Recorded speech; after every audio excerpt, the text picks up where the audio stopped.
마태복음 1장. 아브라함의 후손이며 다윗의 후손인 예수 그리스도의 족보입니다. 아브라함은 이삭을 낳고 이삭은 야곱을 낳았습니다. 야곱은 유다와 그의 형제들을 낳았습니다. 유다는 베레스와 세라를 낳았는데 이들의 어머니는 다말입니다. 베레스는 헤스론을 낳고 헤스론은 람을 낳았습니다. 람은 아미나답을 낳고 아미나답은 나손을 낳았습니다. 나손은 살몬을 낳았습니다. 살몬은 보아스를 낳았는데 보아스의 어머니는 라합입니다. 보아스는 오벳을 낳았는데 오벳의 어머니는 룻입니다. 오벳은 이새를 낳았습니다. 이새는 다윗 왕을 낳고 다윗은 솔로몬을 낳았습니다. 솔로몬의 어머니는 우리아의 아내 바세바였습니다. 솔로몬은 르호보암을 낳고 르호보암은 아비야를 낳았습니다. 아비야는 아사를 낳았습니다. 아사는 여호사밧을 낳고 여호사밧은 요람을 낳았습니다. 요람은 우시아를 낳았습니다. 우시아는 요담을 낳고 요담은 아하스를 낳았습니다. 아하스는 히스기야를 낳았습니다. 히스기야는 므낫세를 낳고 므낫세는 아몬을 낳았습니다. 아몬은 요시아를 낳았습니다. 요시아는 여고냐와 그 형제들을 낳았는데 이때는 백성들이 바빌론으로 끌려갈 무렵이었습니다. 백성들이 바빌론의 포로로 끌려간 후에 여고냐는 스알디엘을 낳고 스알디엘은 수룹바벨을 낳았습니다. 수룹바벨은 아비웃을 낳고 아비웃은 엘리야김을 낳았습니다. 엘리야김은 아소르를 낳았습니다. 아소르는 사독을 낳고 사독은 아킴을 낳았습니다. 아킴은 엘리웃을 낳았습니다. 엘리웃은 엘르아살을 낳고 엘르아살은 mat단을 낳았습니다. mat단은 야곱을 낳았습니다. 야곱은 마리아의 남편이 되는 요셉을 낳았습니다. 그리스도라고 하는 예수님은 마리아에게서 태어났습니다. 그래서 아브라함부터 다윗까지 14대이고 다윗부터 바빌론으로 끌려간 때까지 14대입니다. 그리고 바빌론으로 끌려간 때부터 그리스도가 태어난 때까지 14대입니다. 예수 그리스도는 이렇게 태어나셨습니다. 예수님의 어머니인 마리아는 요셉과 약혼을 했는데 두 사람이 결혼도 하기 전에 성령에 의해서 마리아가 임신하게 된 사실이 밝혀졌습니다. 마리아의 남편 요셉은 의로운 사람이었습니다. 그는 마리아를 창피하게 만들고 싶지 않아서 조용히 파혼하려고 하였습니다. 요셉이 이 일을 생각하고 있을 때 꿈에 주의 천사가 나타났습니다. 천사는 요셉에게 이렇게 말했습니다. 다윗의 자손 요셉아, 마리아를 아내로 삼는 것을 두려워하지 마라. 마리아가 아기를 가진 것은 성령께서 하신 일이다. 마리아가 아들을 낳을 것인데 이름을 예수라고 하여라. 그가 자기의 백성을 죄에서 구원해낼 것이다. 이렇게 하여 주께서 예언자를 통해서 예언하신 말씀이 이루어졌습니다. 보라, 처녀가 임신하여 아들을 낳을 것이며 사람들이 그의 이름을 임마누엘이라고 부를 것이다. 임마누엘은 우리와 함께 계시는 하나님이라는 뜻입니다. 요셉은 잠에서 깬 후 주의 천사가 명령한 대로 했습니다. 요셉은 마리아와 결혼하였습니다. 그러나 마리아가 아들을 낳을 때까지 요셉은 잠자리를 같이 하지 않았습니다. 그리고 아들을 낳자 이름을 예수라고 불렀습니다. 마태복음 2장. 예수님께서는 헤롯이 왕으로 있던 시대에 유대의 베들레헴이라는 마을에서 태어나셨습니다. 그때 동쪽 나라에서 몇 명의 박사들이 예루살렘으로 왔습니다. 그들은 이렇게 물었습니다. 유대인의 왕으로 태어나신 아기가 어디 계십니까? 우리는 동쪽에서 그 아기의 별을 보고 아기에게 경배하러 왔습니다. 헤롯 왕은 이 소리를 듣고 깜짝 놀랐습니다. 예루살렘 사람들도 모두 놀랐습니다. 헤롯은 모든 대제사장들과 율법학자들을 불러 모으고 그리스도가 어디에서 태어나실 것인지 물었습니다. 그들은 대답하였습니다. 유대의 베들레헴이란 마을입니다. 예언자들이 이렇게 기록해 놓았습니다. 그러나 유대 지방에 있는 너 베들레헴아, 너는 유대의 통치자들 가운데서 결코 작지 않다. 내게서 한 통치자가 나올 것이다. 그가 나의 백성 이스라엘을 돌볼 것이다. 그 소리를 듣고 헤롯은 박사들을 조용히 불렀습니다. 그리고 별이 처음 나타난 때를 알아냈습니다. 그리고 박사들을 베들레헴으로 보내면서 말했습니다. 가서 아기를 잘 찾아보시오. 아기를 찾으면 나에게도 알려주시오. 그러면 나도 가서 그 아기에게 경배하겠소. 박사들은 왕의 말을 듣고 출발했습니다. 그러자 동쪽 나라에서 보았던 바로 그 별이 박사들 앞에 나타나 그들을 안내해 주었습니다. 그러다가 아기가 있는 곳 위에서 멈춰 섰습니다. 박사들은 별을 보자 매우 기뻤습니다. 그들은 아기가 있는 집에 들어가서 어머니 마리아와 함께 있는 아기를 보았습니다.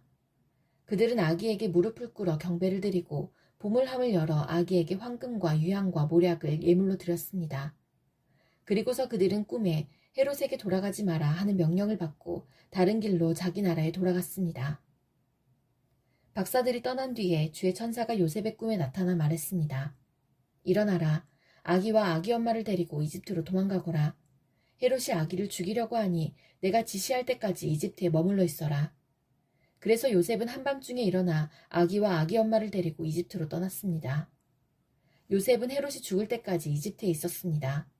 이것은 주께서 예언자를 통하여 하신 말씀을 이루신 것입니다. 내가 나의 아들을 이집트에서 불러내었다. 헤롯은 박사들에게 속은 것을 알고 매우 화가 났습니다. 그래서 사람을 보내어 베들레헴과 그 주변에 있는 2살 아래의 모든 산의 아이들을 죽였습니다. 이것은 그가 박사들로부터 알아낸 때를 기준으로 한 것입니다. 그래서 하나님께서 예언자 예레미야를 통해 말씀하신 것이 이루어졌습니다. 라마에서 소리가 들려왔다. 슬피 울며 통곡하는 소리다. 라헬이 자기 아이들을 위해 우는데 자식이 없으므로 위로받으려 하지 않는다. 헤롯이 죽자 주의 천사가 이집트에 있는 요셉의 꿈속에 나타났습니다. 일어나라. 아기와 아기 엄마를 데리고 이스라엘 땅으로 돌아가거라. 아기의 목숨을 노리던 사람들이 죽었다. 그래서 요셉은 아기와 아기 엄마를 데리고 이스라엘 땅으로 갔습니다. 그러나 아켈라오가 아버지 헤롯의 뒤를 이어 유대의 왕이 되었다는 소식을 듣고 요셉은 그곳으로 가는 것을 두려워했습니다. 꿈에서 지시를 받고 나서 요셉은 갈릴리 지방으로 갔습니다. 그는 나사렛이라는 마을로 가서 거기서 살았습니다. 그래서 예언자를 통해서 그는 나사렛 사람이라 불릴 것이다 라고 말씀하신 것이 이루어졌습니다. 마태복음 3장. 그 무렵 세례자 요한이 나타나서 유대의 광야에서 전도를 시작하였습니다. 요한은 이렇게 말했습니다. 회개하시오. 하늘나라가 가까이 왔습니다. 세례자 요한은 예언자 이사야가 말한 바로 그 사람입니다. 광야에서 외치는 한 사람의 소리가 있다. 주님의 길을 준비하고 주님의 길을 곧게 펴라.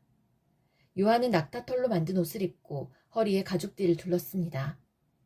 그는 메뚜기와 들에서 나는 꿀을 먹고 살았습니다. 예루살렘과 유대지방과 요단강 주변에 사는 사람들이 모두 요한에게 나아왔습니다. 그들은 자신이 지은 죄를 고백하고 요단강에서 요한에게 세례를 받았습니다. 수많은 바리새파 사람과 사두개파 사람들이 세례를 받으러 왔습니다. 요한은 그들을 보고 이렇게 말했습니다. 독사의 자식들아, 누가 너희들에게 다가올 하나님의 벌을 피하라고 일러주었느냐? 너희는 회개의 열매를 맺어라. 속으로 아브라함이 우리의 조상이다 라고 생각하지 마라. 하나님께서는 이 돌로도 아브라함의 자손이 되게 하실 수 있다. 도끼가 이미 나무 뿌리에 놓여 있다. 좋은 열매를 맺지 못하는 나무들은 모두 찍혀 불에 던져질 것이다. 나는 물로 회개의 세례를 준다. 내 뒤에 오실 분은 나보다 능력이 더 많으신 분이다. 나는 그분의 신발을 들고 다닐 자격도 없다. 그분은 너희에게 성령과 불로 세례를 주실 것이다. 그분은 손에 키를 들고 타작마당을 깨끗이 하여 알곡은 곳간에 두시고 쭉정이는 꺼지지 않는 불에 태우실 것이다. 그때 예수님께서 갈릴리로부터 요단강에 오셨습니다. 예수님께서는 요한에게 오셔서 세례를 받으려고 하셨습니다. 그러자 요한은 이를 말리면서 말했습니다. 제가 예수님께 세례를 받아야 되는데 도리어 예수님께서 제게 오셨습니까? 예수님께서 대답하셨습니다. 지금은 그렇게 하자. 우리가 이와 같이 하여 모든 의를 이루는 것이 옳다. 그제서야 요한이 예수님의 말씀을 따랐습니다. 예수님께서 세례를 받으시고 물 밖으로 나오시자 하늘이 열렸습니다. 예수님은 하나님의 성령이 비둘기처럼 자신에게 내려오는 것을 보셨습니다. 그때 하늘로부터 이는 내 사랑하는 아들이며 내가 기뻐하는 아들이다 라는 소리가 들려왔습니다. 마태복음 4장. 그 후 예수님께서는 성령에게 이끌려 광야로 가셔서 마귀에게 시험을 받으셨습니다.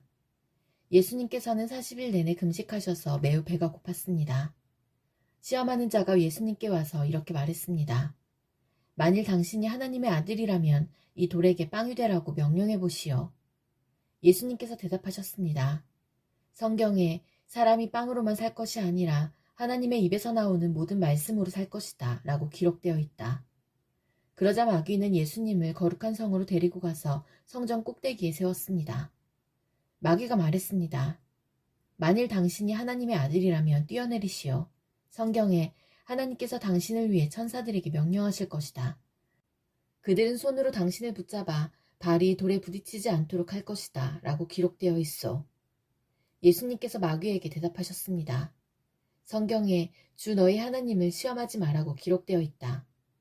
다시 마귀는 예수님을 높은 산으로 데리고 갔습니다. 마귀는 예수님께 세상의 모든 나라와 그 영화로운 모습을 보여주었습니다. 마귀는 이렇게 말했습니다. 만일 당신이 나에게 절하고 경배한다면 이 모든 것을 주겠소. 예수님께서 마귀에게 말씀하셨습니다. 사탄아, 썩 물러가거라. 성경에 오직 주 너희 하나님께만 경배하고 그를 섬겨라고 기록되어 있다. 그러자 마귀가 예수님에게서 떠나가고 천사들이 예수님께 와서 시중을 들었습니다. 예수님께서 요한이 감옥에 갇혔다는 소식을 들으시고 유대에서 갈릴리로 돌아가셨습니다. 예수님께서는 나사렛을 떠나 스불론과 납달리 지역의 갈릴리 호숫가에 있는 가버나움으로 옮기시고 거기서 사셨습니다. 이렇게 하여 예언자 이사야의 말이 이루어졌습니다. 스불론 땅과 납달리 땅, 호수로 가는 길목, 요단강 건너편, 이방 사람들이 사는 갈릴리, 이곳 어둠에 사는 백성들이 큰 빛을 보았다. 죽음의 그늘과 같은 땅에 앉아있는 사람들에게 빛이 비추었다. 이때부터 예수님께서 회개하라, 하늘나라가 가까이 왔다 라고 외치며 전도를 시작하셨습니다. 예수님께서 갈릴리 호숫가를 거니시다가 두 형제 베드로라고 하는 시몬과 그의 동생 안드레가 호수에 그물을 던지는 것을 보셨습니다. 그들은 어부였습니다. 예수님께서 그들에게 말씀하셨습니다. 나를 따라오너라. 내가 너희를 사람을 낚는 어부로 삼겠다. 그 즉시 시몬과 안드레는 그물을 버려두고 예수님을 따랐습니다. 예수님께서는 계속 거니시다가 또 다른 두 형제 세베대의 아들 야고보와 그의 동생 요한이 배 안에서 아버지 세베대와 함께 그물을 수선하고 있는 것을 보았습니다. 예수님께서 그들을 부르셨습니다. 그들도 그 즉시 배와 아버지를 버려둔 채 예수님을 따랐습니다. 예수님께서 갈릴리 모든 곳을 다니시며 유대인들의 회당 안에서 가르치시고 하늘나라에 대한 기쁜 소식을 전해주셨습니다. 그리고 사람들의 갖가지 병을 고쳐주셨습니다. 예수님에 대한 소문이 시리아 전역으로 퍼졌습니다. 사람들은 병든 사람을 모두 데리고 예수님께 나와왔습니다. 그들은 여러 가지 병으로 고통받고 있었는데 통증에 시달리는 사람, 귀신 들린 사람, 간질병에 걸린 사람, 그리고 중풍에 걸린 사람들이었습니다. 예수님께서 그들을 고쳐주셨습니다. 그리하여 갈릴리, 데가볼리, 예루살렘, 유대, 그리고 요단강 건너편에서 온 많은 사람들이 예수님을 따랐습니다.